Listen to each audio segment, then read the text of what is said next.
Hello, my name is Lynn Scamella and welcome to our podcast, Fruitful Conversations, where we talk to people who share their stories to teach and inspire us to be better versions of ourselves.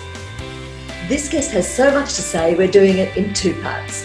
I'm thrilled today to be chatting to a Grammy-nominated songwriter and performer who, in addition to working with world-class artists such as Madonna, U2, Paul McCartney, Snow Patrol and Al Pacino, has toured the world as the lead singer of INXS. Today, Ciaran Gribbin continues to write and perform, as well as being the founder of Rock and Roll Team Building, which delivers awesome music programs, both virtually and face-to-face, to corporate companies all over the world. I'm super excited to be talking to him today. Welcome to the show, Ciaran Gribbin. Thank you. Thanks for having me, Lynn. It's a real pleasure, Ciaran. I'm really looking forward to having a chat. Oh, you're Irish. Yes, born and raised in Ireland. What a shock! Yeah, living in Australia 9 years though. Oh, right. So good to see that you've lost the accent. Yeah, 100% gone. Now, listen, you were born during the Northern Ireland conflict, sometimes known as the Troubles, and I know that it's much more complex than Protestant versus Catholic, that it was a political conflict, but nevertheless, it must have been a really turbulent time to grow up in. What are some of your recollections around that time, growing up as a young boy and then a musician? Oh, look, early memories of, really young memories. There was always that, look, I didn't know any different. I was born into the heart of the madness, and the parish where I was from was very much an IRA stronghold, Blahy Parish. You had two hunger strikers in the parish, and I had neighbours that were IRA men, and so I grew up to this background of, going to school, getting searched, going to school by British soldiers and. Getting searched? Like, they search school children?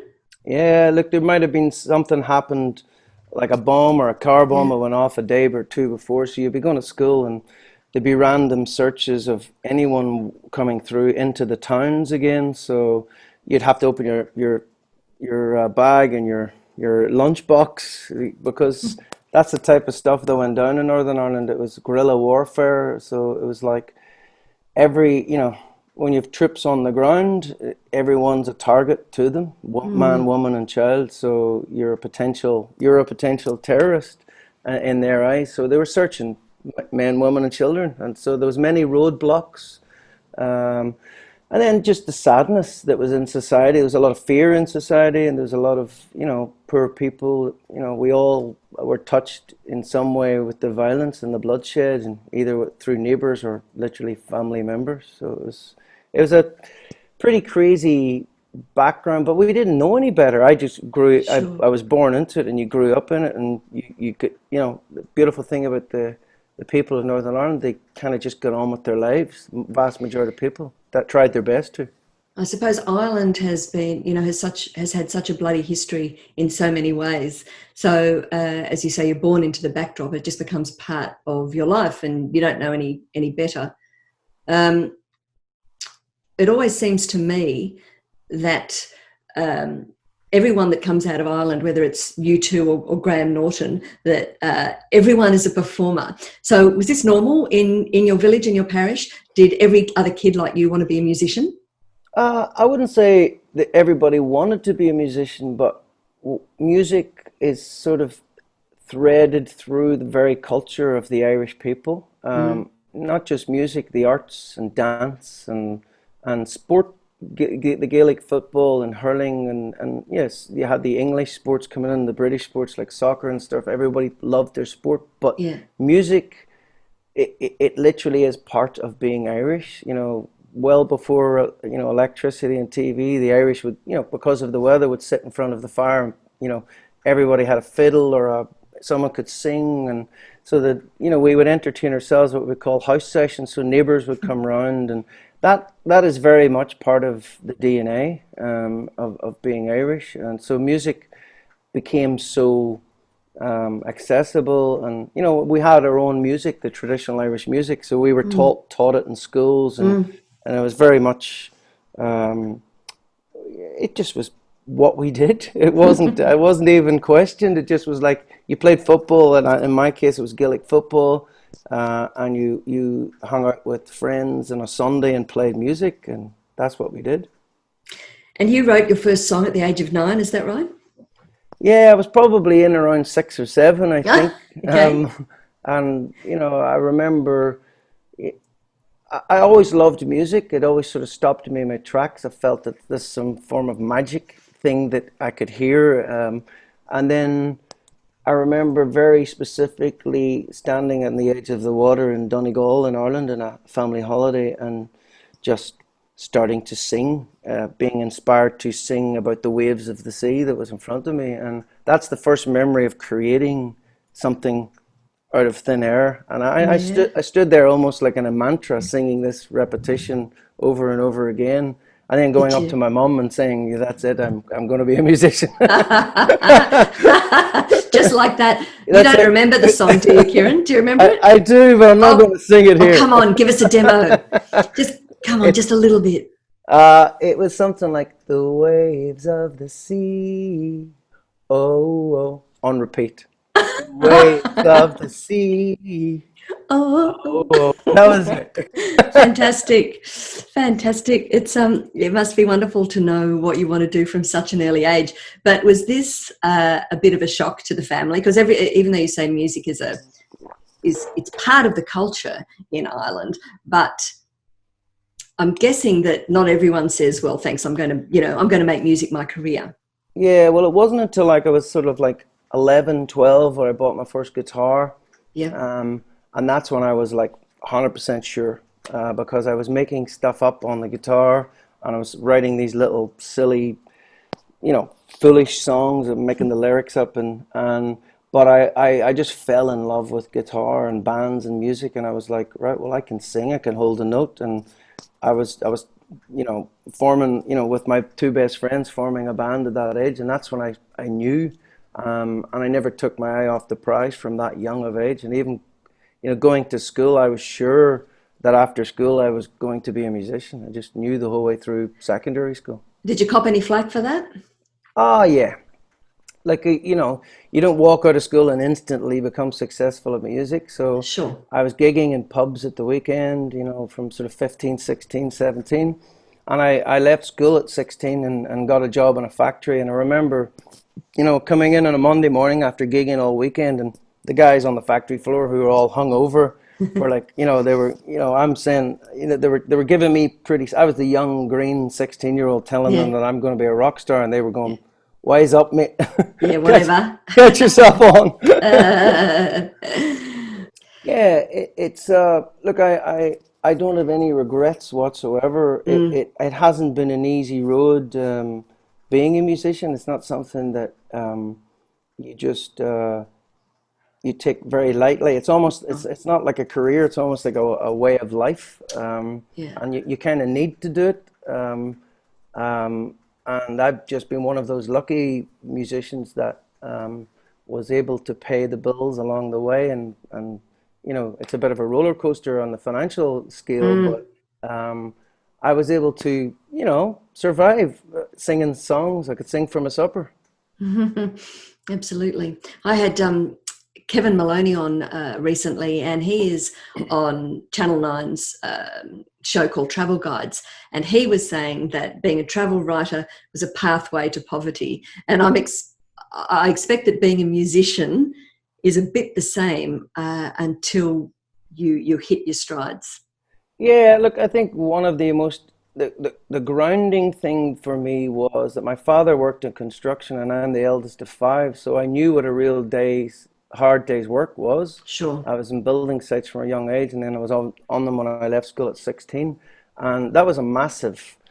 I was like, I really do not want to be in a factory or a building site the rest of my life. So it's a massive incentive to go, well, if Yeah. I really want to make a career of this, I had to earn a living from it. And that was the turning point with friends and family when you were gigging 3, 4 nights a week and earning as much as what anyone was working on the building site. And that's when you earn the little bit of respect. So the Sure. earning the living from it was a big turning point. Yeah. Yeah. And so you're working on this building site during the day and then gigging at night. Yep. Yeah, that's all about hard work. That's for sure. Yeah. Now, if you're the eldest of five, you've got brothers or sisters, Ciaran? I have two brothers and two sisters. So, as the eldest, looking back, did your place in the family shape you in a particular way or develop any particular traits that helped you as an adult? Uh, Good question. I suppose being the eldest in the family, the younger the kids in the family, I felt got it a bit easier than I did. Yeah.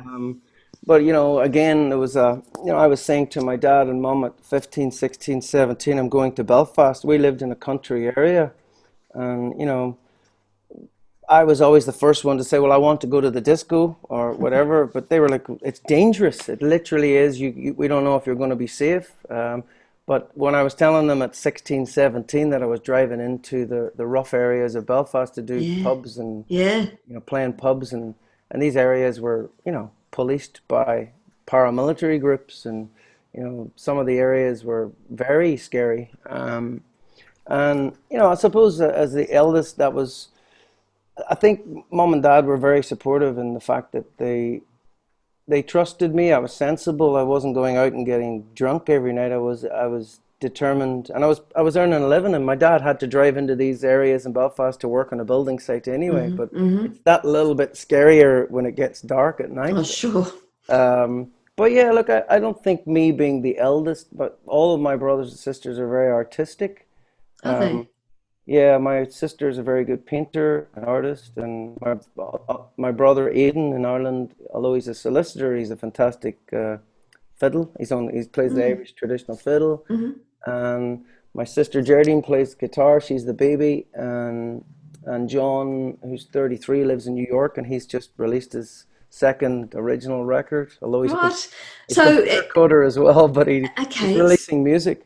Right. So dad was a construction worker. What about mum? So where did was the music simply in your Irish blood? I kind of a little bit that mom and dad didn't perform or sing or play an instrument of any kind. Both of them loved music. It kind of skipped a generation. Uh, Wow. on my father's side, my grandfather was a really good singer, but he worked every day, never performed, but he could hold a note and could sing lots of old folk songs. And on my grandfather, that his side of the family, there was a painter who was very well known, and my great uncle was playing the traditional Irish fiddle. And so I was Okay. I was brought up in that sort of the older generation passed it down to us. Yeah. Yep. Plenty of it. So tell me, I'm interested in when you had to go in to some of these more dangerous areas in places like Belfast to do gigs. Were there anything, any particular incidents that stand out from that time? There are many times where our lives were at risk.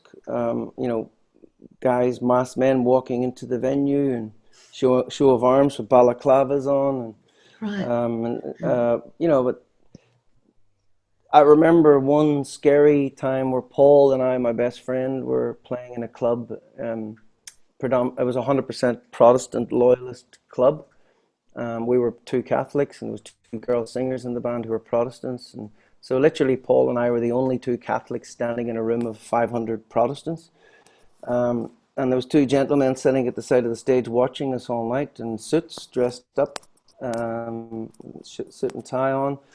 And as we were packing our gear down at the end of the night, one of the guys walked up to Paul, who lives on the same country road that I live on, and said, "Mate, we know who you are. We know you're a Catholic. We know where you live." They rhymed off his address of his house.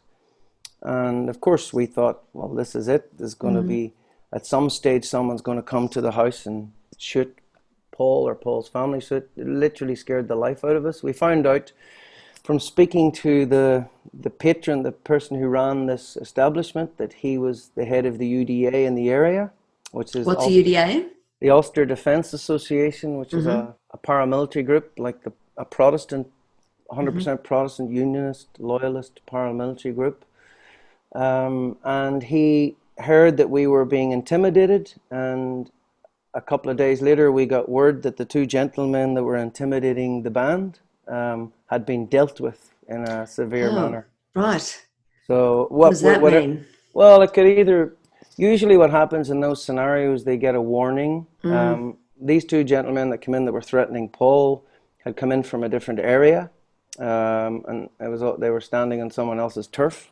So it's almost like these little areas and pockets of across Northern Ireland were run by these paramilitary groups, and there was always a leader at the top. That leader was able to make sure that our safety was going to be okay. We were going to be safe, and that we didn't have to worry about it anymore.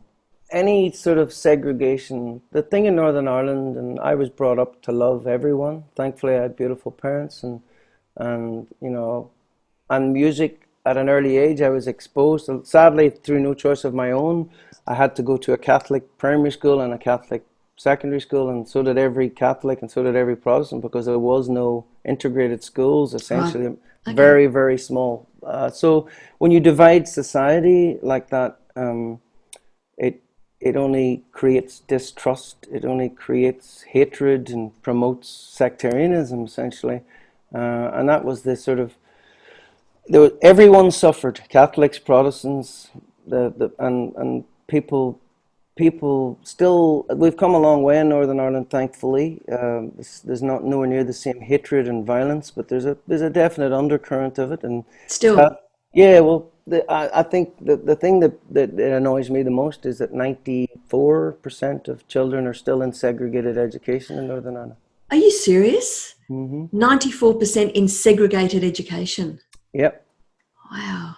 Yeah. Now, this always astounds me when Catholics and Protestants are both Christians who worship the same God. Does my head in.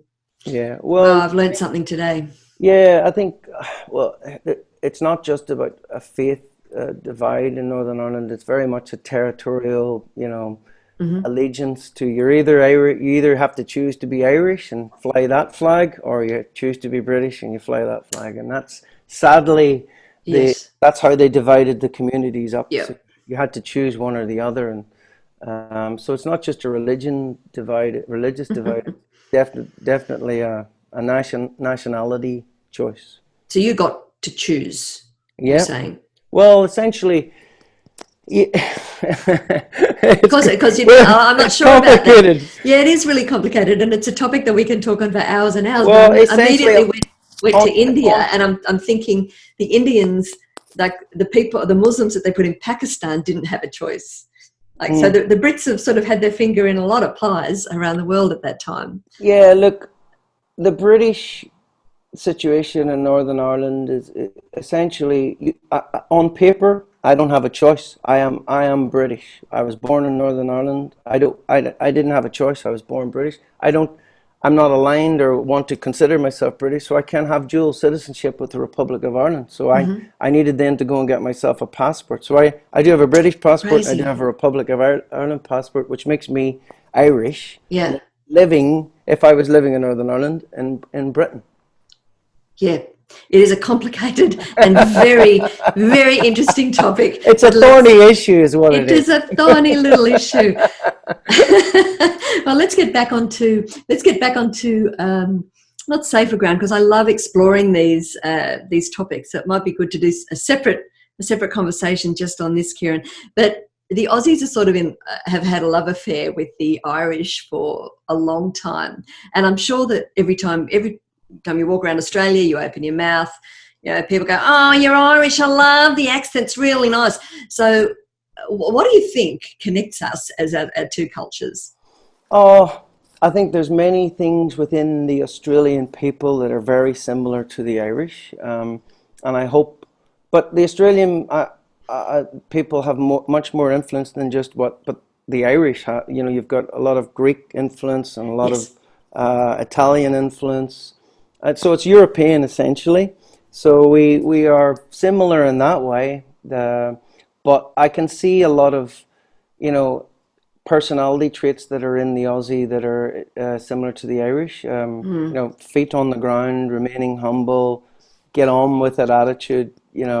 don't take yourself too seriously, have a good laugh. The rat bag approach. Yes, the larrikin, that sort of larrikin thing that's in the Australian is very much in the Irish, and you Yeah. probably inherited a lot of the Irish traits. Yes. I Yeah. think I can see it, and even the body language. Many nights I'm standing in venues, and Yeah. I'm on stage, and I can see that guy at the bar hunched over a pint or whatever he's drinking, and I'm like going, that guy has to be Irish. Really? But How I interesting. can see it in the DNA, of the Yeah. people, and he's probably, some of these people weren't born in Ireland, and maybe it was their grandparents that were Irish, but you can still see the Irishness in them. A lot of the mannerisms and the way, just the general not taking life too seriously is probably the biggest similarity. I think the DNA runs deep. Most people I know that have any Irish heritage say the moment they step back, they put their foot on Irish soil, they feel like they're home, and they Yeah, might be going back a couple of generations. yeah, So there is something special in it, Ciaran. And listen, when you, as you grew up into a young man, you had a band called Leia, is that right? yeah. Leia. Leia? In Ireland for 7 years. You were a founding member of that band, and you got to tour with people like Snow Patrol and Franz Ferdinand. From touring with those bigger bands that had names, what were some of the lessons that you learned at the time? Well, it was an interesting time because we were kind of one of the last bands of that era that were signing the old school record deals and publishing deals, and so if you can imagine, that was the backdrop to like Napster and the sort of the implosion of the music industry as we once knew it. So I'm old enough to remember the good old days. Huge time of change. Yeah, Yeah, massive. yeah, Like, yeah. talk about disruption. The internet just literally took the music industry and went and threw it down on the ground, and figure Yeah, that one out. yeah. But yeah, amazing. Uh, Looking back on that time for me, like signing deals and recording albums and touring with household name big bands, and turning up at festivals and walking out on those big stages and just seeing the sea of people, and living a dream, like first taste of like dream come true. Yes. Pinch myself, and hanging out backstage or getting on a tour bus for the first time and all that sort of stuff, and just lots of fun, lots of laughter. Sadly, again, no money. Doesn't matter. You're living the dream. Living the dream. and money is not everything. We talk about it, and I know it's cliched. Whenever people say, money's not everything, I always think, yeah, that's because you've never lost it. Because any of Yeah, us that have ever either lost money or had no money at some point, yeah. money's important, but It's it's not. not It's the not. most important thing. That is for Yeah. sure. That is No. for sure. And listen, Yeah. have you always been a front man, Ciaran? Is that where you Yes, play? essentially yes, because not that I wanted to be one, but at the very, very start I had to be one. We didn't have another choice of singing Yep. in the band, and Yep. so I started singing and playing guitar. But I always wanted to play guitar first and Yes. then sing, and then Okay. just out of necessity was the guy standing at the front singing these cover songs at Yep. pubs. And I learned Yep. so much in that era as well. Just of, you're learning from all the great bands and great musicians and great singers, and you're stretching your vocal to see where it can go. And yeah, I've had I've had so many wonderful experiences in the early years of being a musician. There's been crazy times where you're young, you don't really care about sleeping on No. sofas or sleeping in the No. backs of vans, or No. living off of KFC for 6 weeks on the road.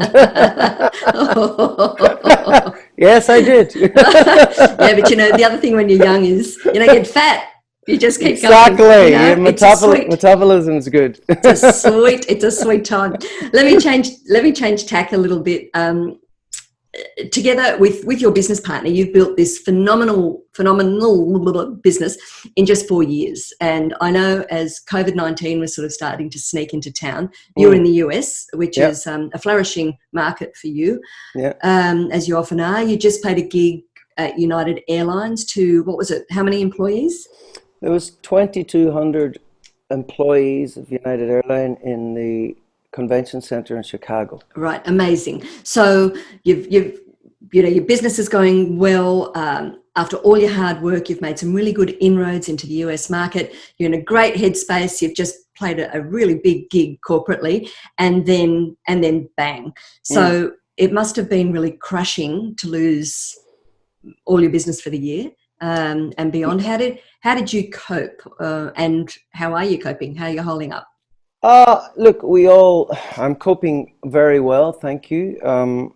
We've had to deal with the shock essentially at the start. We were in the States when we were losing gigs left, right, and center, and this was we'd built the business up, and it was gearing up to be our best year to date. So we had a lot of work booked all over the world with major corporations, and to watch all that money just sort of disappear is a shock. I'm coping quite fine. We have our bad days, everyone does, but I'm very much count my blessings every day of where I'm at. I'm living in Australia. I can't think of a better place on the planet to be right now, and I also have focused a lot in transitioning what I can do as a musician into a virtual setting for virtual events, and that's been the sort of focus which has kept me positive, because I need a focus. If I don't have one, I go a little bit crazy. But I've also enjoyed the downtime, because I've been literally living in Australia 9 years, and I haven't took my foot off the pedal in 9 years. So I'm enjoying a little bit of, okay, let's take stock, reset, spend time with the family. Yes. And I've really enjoyed that side of things, because when we've just had a new child, so 5 months ago. So how wonderful! I'm changing dirty nappies, and I'm tickling tiny little feet.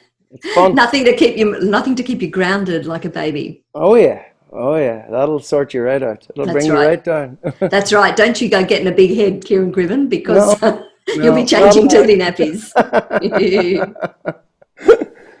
All right, so you've just reached for a focus and tried to hold on to that, and we'll talk a little bit later about rock and roll team building and taking all your offerings virtually as well. Okay, look, I think what we're going to do is we're going to end it there, so we can take part 2 into Grammys and INXS and building teams. So I have another question for you. I forgot to ask. Why hasn't U2 found what they've been looking for? Yeah, I don't know. You know why? I can tell you. Why? Because the streets have no names.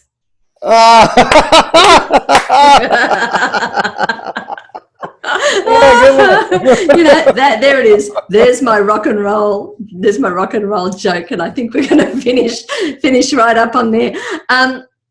Ciaran, it's been great to chat to you about, from the early part of your life. I'm sensing from you resilience, never give up. Follow your dream, always make the most of what you've got, and constantly keep learning. That seems to be what I've learned from you today. Yeah, thank you. Ciaran Gribbin, pleasure. Thank you very much, and we will see you next time. See ya. And thank you, everybody, so much for listening. Now, if you like what you've heard, you may like my program Working with People You Just Don't Get. So in this, we determine what your behavioural preference is for: apple, mango, lime, or banana. Once we do that, we look at the strengths and challenges of each and how we can work more effectively together. Because when we do, we have less stress, we have greater productivity, and we get better results all round. Now, the program comes in many forms. You can choose a webinar. You may like a video with a live Zoom Q&A after it. If you're all back in the workplace together, there's a lovely video training series that you can run yourself. Perhaps you'd like to book me post-COVID for a face-to-face workshop or a conference gig, or maybe just take a look at the book, Bite Me and Other Do's and Don'ts of Dealing with Our Differences. Now, all this and more can be found on my website, lynscanella.com.au, and you can also do a taster of the quiz there to get a feel for what you are. Now, if you've liked what you've heard, please like us, subscribe, leave a review. That would be awesome. I am on Facebook, Insta and LinkedIn, so please join me there so we can stay as connected as possible in this weird and wonderful world in which we live. Respect, connect, thrive. I'm Lynn Scanella, and this has been Fruitful Conversations.